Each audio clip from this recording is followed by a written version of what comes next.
So those are my two top priorities, and if I would just say, those have to be moved to the top. Those are the ones that we need to spend the money on. Well, maybe if we take the people in the jail and make them fix our roads, if you fewer people in the jail, we could have better roads, There you go. people in jail, and hire more deputies. Actually, I used to be the work release coordinator and community service coordinator, and you would not believe the thousands of hours of labor that I had. I had federal grants that they went out and ran crews every day, and we made really good money off them. Lynn County makes tons of money. They haul those guys up in the woods. They work a half a day, they haul them back, and they get tons of money off running those crews. And the guys in the jail love it because they get time off their sentence, and they actually get to get out of jail every day. And so that's an asset that we have. If we do that, eventually we do get a jail, we have to have a work center in there so that we don't have them just sitting around watching TV, and that we can't get them out. Not everybody qualifies, but the ones that qualify. I think 30% of them tend to have mental health issues, so. They still need to work.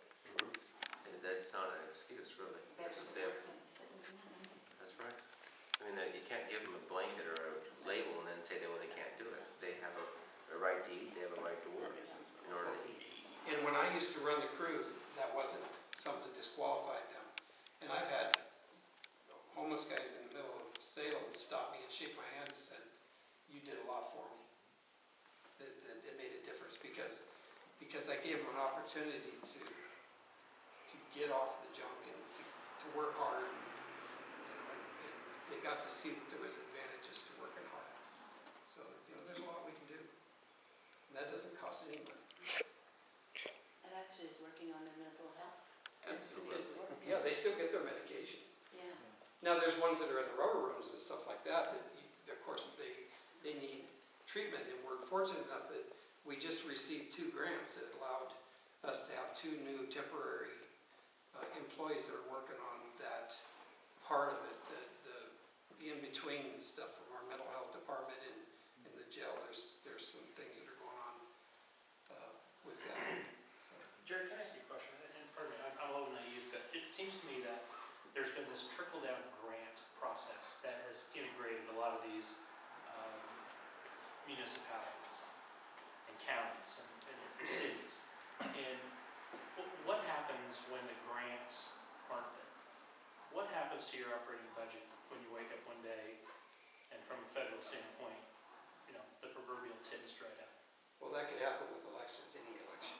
I mean, we're looking at a lot of changes could happen in this state and federally. But what happens is you don't do the program anymore. You go back to the basics. And the net effect is whatever speed you were driving, now you're at 0. Yeah. And there's always going to be opportunities. Because, for instance, when we used to have timber dollars, a lot of that money went back to the counties and they put it into the Bureau of Land Management. And then you could go forward as a county and you could ask for some of that money. And we've done a lot of our roads maintenance was done with that money. In Polk County, I did work crews with it. I used it for work crews. We had a thing that Clackamas County started with dump stoppers program. We were #2 in the state to do that, and was actually featured on Channel 2 News. It was so successful. And we got all the power of the law to prosecute people bringing their garbage up into the woods and dumping it. And the other thing was that we were able to pull obnoxious weeds in the woods, Scotch broom and stuff like that. The inmates loved it because they were seeing the results of their labor. I mean, it's kind of silly because it's growing, it's behind you as you're pulling it, but it was still money that came from the hard work that you do out there that brought the tax money in, and they used it for projects. Yeah. How much more money are you guys still getting from the government? For the county, they're giving to all the counties, but timber dependent counties. What was it? Like, How much do you guys still get from that, or is that going to continue on forever? No, I think we're done. We're done.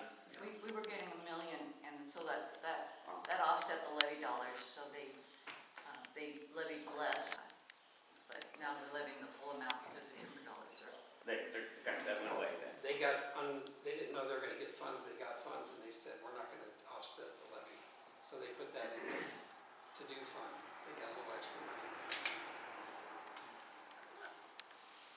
I have a totally, I know that you guys have some points maybe you want to address before I go on and ask you an out of nowhere question.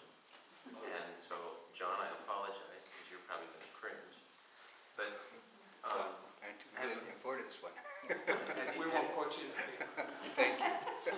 so, as a property owner, we obviously, myself, everybody does, pays a property tax. And if we have an automobile, we're to have auto insurance. And I'm a firm believer that people that are bicyclists that are on public roads should be required to have insurance as well as a license for their bike. Have you, either one of you, thought about that as something that should be? And an operating license.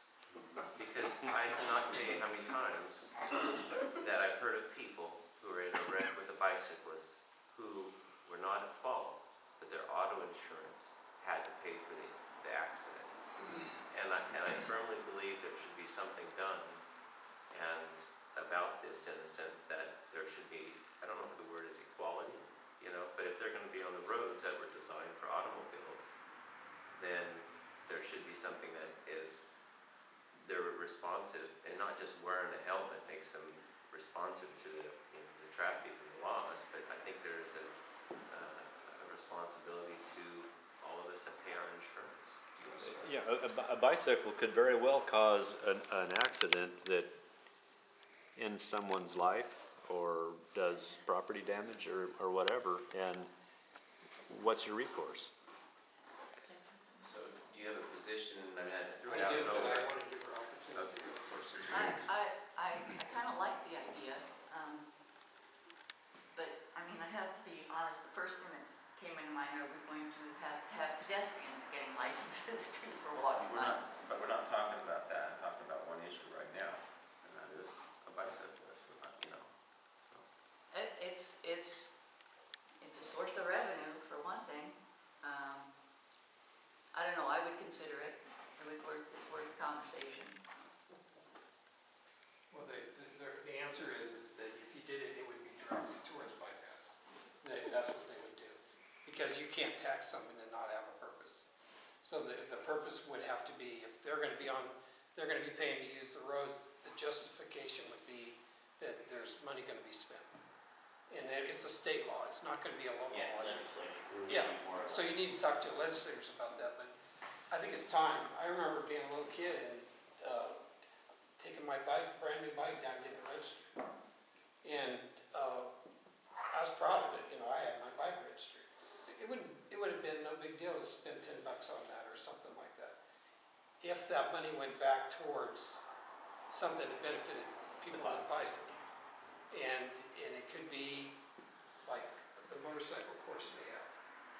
Could be that if you're gonna be riding to get your registration, you gotta prove that you know how to ride a bike, and you go and you take this course, and that money towards that course could be part of the revenue that goes out for improving roads too.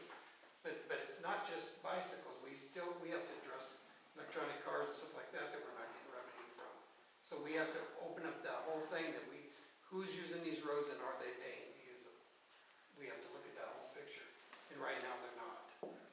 So if you have a complete electric car, you're getting a free ride.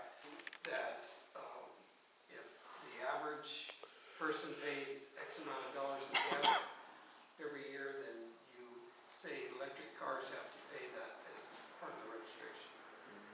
That makes sense. Then it goes to road, and it's not a punishment. It gives them the right and the privilege of driving on a nice road. You go to Mexico. Anybody been driving to Mexico lately? No, You go down a nice road, guess what you're gonna do before you get on it? painful. That's right. And That's that, what, Roger Irwin was talking about doing tolls to generate revenue for. I didn't know how he was gonna make that work. I like the idea of the electric cars, so that's true. Change the subject again. A while ago, advisory committee came up in the conversation. I haven't been involved in Benton County politics until this railroad issue came up. I just kind of ignore it. I wasn't aware of all the advisory committees there are to the county commissioners. You name it, there's an advisory committee. I haven't seen a pie chart of Benton County's economy in a long time, but I know forestry and agriculture are pretty good sizable issues there. Why don't we have a forestry and an agriculture advisory committee? So they could be our watchdogs, so anything that the county is, either the county commissioners or public works or whatever is doing, everything they do is gonna either benefit forestry and agriculture or have an adverse effect. And we need I think. a watchdog. Yeah, many of the committees are mandated by whoever mandates things like that. But that's a really good idea. There's a land use committee. I expect they're the ones who are the watchdogs for ag and forestry. But yeah, mainly to target and get some representation from folks out here. Yeah. Would people here be interested in being on a committee like that? Because they really search to fill those slots sometimes. So. Sometimes it's hard to get on them if you have to let thoughts go in your head. Very hard to get on. That's something that I want to make sure I look at. Is that politically motivated committees, is that It what might you're be. It's, Don't wanna tell them something they don't wanna hear. yeah. It's hard to get on some of those committees. But I can tell you, this is, if we learn anything, both of us, this is Benton County right here. And it doesn't have to be in Monroe, it could be any represented here tonight. You know, I've been to meetings like this in LC, they're pretty darn good about looking after their rights down there. They are That's impressive. That's what I told during the planning session, I told the commissioners that were there, I was like, Benton County is an ag and forestry county. It sure doesn't feel that way, you know, and that's sad. You know, it should be geared towards ag, it should drive what goes on, you know. It's sad that it's gotten that way. What would you do to make it better? You know, I think for one, a good start would be, what is the vision of the guys that are here farming and working hard, and what are the guys that are, vision for the guys that are, working hard out in the woods? What is it that they see as the future of Benton County? And then how can what they do put Benton County on the map? I mean, for the longest time, it was a Christmas tree capital of the United States, right? Well, that's since moved up into the Marion County area, the Salem area and whatnot. It went to North Carolina. And North Carolina. North Carolina beat Oregon in total dollar sales of Christmas trees a couple of years ago. And Some vineyards beavers down there. vineyards are starting to move in. Vineyards are starting to move into the area, and it's having a agricultural and forestry mindset and vision and a path forward, and make it it's one of the beautiful places in the valley, and I don't think people realize that. It always, to me, I moved to Monroe when I was in 5th grade from Eugene. Monroe is a place that your spouse can work in Corvallis and you can work in Eugene. I mean, it's 30 minutes either way. It's beautiful out here. The community gets together. Here recently my father-in-law died. There was probably 1,300 people at his funeral in this high school. So it's this is the heart of Benton County, and I don't think Monroe and LC are full of people that work very hard to get what they have, and they don't get much back, and they don't ask for that either. I'd like to take a shot at Ann's question, if I may. I never got involved in politics either until the riparian issues came to be. Just leave me alone, and I was a happy guy. Yeah. You could begin by respecting property rights. I I think that that is the number one thing to do. Not to infringe them, but to protect them and make sure everyone stays as whole as you possibly can. That would be a wonderful start. So I just have to play devil's advocate. I heard